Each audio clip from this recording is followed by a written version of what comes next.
یعنی ان ہزاروں آتش فشاؤں سے نکلنے والا لاوا لاکھوں مربع کلومیٹر پر ایسے پھیلا ہوا ہے کہ جیسے تہ چڑی ہوئی ہوتی ہے۔ ناظرین، یہ ہزاروں لاوے آج سے تقریباً 3500 سال سے بھی قبل پھٹے تھے۔ اس وقت یہاں قوم شعیب، جنہیں قوم مدین یا اصحب المتافقات بھی کہا جاتا ہے، وہ قوم آباد تھی جو ان لاووں کی زد میں آ کر ان کے نیچے دب گئی۔ ان آتش فشاؤں کے پھٹنے سے ان پر پگھلے ہوئے لاوے یعنی جلتے ہوئے پتھروں کی بارش ہوئی، اور وہ قوم اس لاوے تلے دب کر نشان عبرت بن گئی۔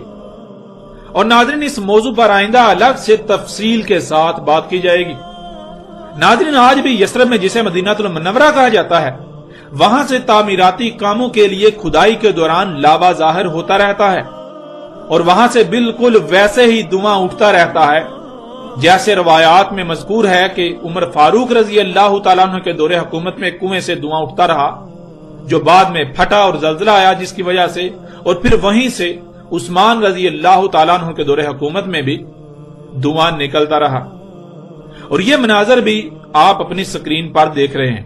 اس وقت جو تصاویر، جو ویڈیو آپ کو نظر آ رہی ہے، یہ یثرب یعنی جسے مدینہ المنورہ کہا جاتا ہے، وہاں کی ہیں، اور یہ آج موجودہ وقت کی ہیں۔